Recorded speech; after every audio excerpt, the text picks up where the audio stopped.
बहुचर्चित श्रृंखला यादव हत्याकांड में न्यायालय का बड़ा फैसला सामने आया है। आरोपी को 20 साल की सश्रम कारावास की सजा सुनाई गई है। आपको बता दें कि ट्विन सिटी 7 फरवरी 2024 को मेत्री कुंज रिसाली में 3 जून 2019 को दोपहर में कोचिंग जा रही थी। श्रृंखला यादव की हत्या कर दी गई। आरोपी घटना के समय नाबालिग था। पुलिस ने मामले की विवेचना कर मामला न्यायालय में पेश किया। हत्याकांड के मामले में न्यायालय ने आरोपी को 20 साल का सश्रम कारावास और 1000 रुपए अर्थदंड से दंडित किया। जहां न्यायालय के फैसले से श्रृंखला यादव के परिवार ने कहा कि देर से ही सही पर हमारी बेटी के साथ न्याय हुआ। दुर्ग कोर्ट में अपचारी बालक के संबंध में जो 20 साल की सज़ा माननीय न्यायालय द्वारा जो दी गई है, वो पहली बार इतने वर्ष की सज़ा दी गई है।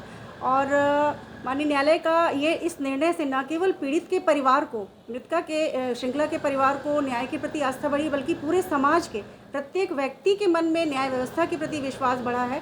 और अब इस निर्णय से हर अपचारी बालक के मन में ये भय पैदा होगा कि वो इस तरह का जघन्य हत्या या जघन्य ऐसा कोई अपराध कारित ना करे, और वो ये ना सोचे कि किशोर न्याय अधिनियम के तहत अब वो बच जाएगा। क्योंकि ये निर्णय अपने आप में एक इस निर्णय से अपने आप में एक मैसेज जा रहा है समाज में कि कोई भी इस तरह की घटना कारित करने से पहले ये सोचे कि न्याय व्यवस्था अभी भी है, और यदि अपराध प्रमाणित हो रहा है तो ज़रूर वो कठोरतम दंड से दंडित होगा। ये प्रकरण जो है वो नेवई थाना क्षेत्र का है, और इसमें जो प्रकरण के मृतका है श्रृंखला यादव, वो दिनांक 13/6/2019 को अपने घर से ट्यूशन जाना है करके वो करीब लगभग 3 बजे निकलती है अपने घर से, और थोड़ी दूर में ही जाती है। तभी उसके घर के पास एक मिट्टी परीक्षण केंद्र है। वहाँ पर प्रकरण में जो बालक है, अपचारी बालक है, वो उसे रोकता है, बात करने का प्रयास करता है, लेकिन प्रयास में सफल नहीं हो पाता। ये बात नहीं करती क्योंकि तो उसको वो कुदाली से उसके सर पर वार करता है, जिसकी वजह से वो वही श्रृंखला है लहूलुहान हो जाती है। तो उसको उसी लहूलुहान हालत में खींचते हुए वो वहीं उसी एरिया में घटनास्थल के पास एक मकान रहता है, वहाँ पे खींचते हुए लेके जाता है, और कुछ देर के बाद वो वहाँ से हट जाता है। तो थोड़ी देर के बाद लगभग 3 से 3:30 के बीच प्रकरण का जो प्रार्थी है कमलेश, वो आता है अपने एक मित्र के साथ। उसे वहाँ पे खेल रहे 2 बच्चे बताते हैं कि एक दीदी जो है वो पीछे लहूलुहान हालत में पड़ी हुई है। तो ये वहाँ जाते हैं दोनों, और फिर 112 को बुलाते हैं। फिर 112 वाले आके श्रृंखला को सेक्टर 9 में एडमिट करते हैं, और उसके बाद वहाँ स्थिति जो है उसकी गंभीर होने की वजह से उसे रायपुर रेफ़र किया जाता है, जहाँ इलाज के दौरान दिनांक 15/6/19 को श्रृंखला की मृत्यु हो जाती है। तो इधर पुलिस जो है वो विवेचना अपनी जारी रखती है, और विवेचना के दौरान जो बालक है इस प्रकरण का, उससे पूछताछ करती है। तो पूछताछ के दौरान बालक जो है वो अपना अपराध करना स्वीकार करता है, और घटना के समय जो कपड़े उसने पहने थे और जिस कुदाली से उसने वार किया था, और लड़की श्रृंखला के जो कपड़े थे उसको वो जहाँ जहाँ छुपाया था उसको वो पुलिस की निशानदेही में उन सामानों को जब्त किया जाता है।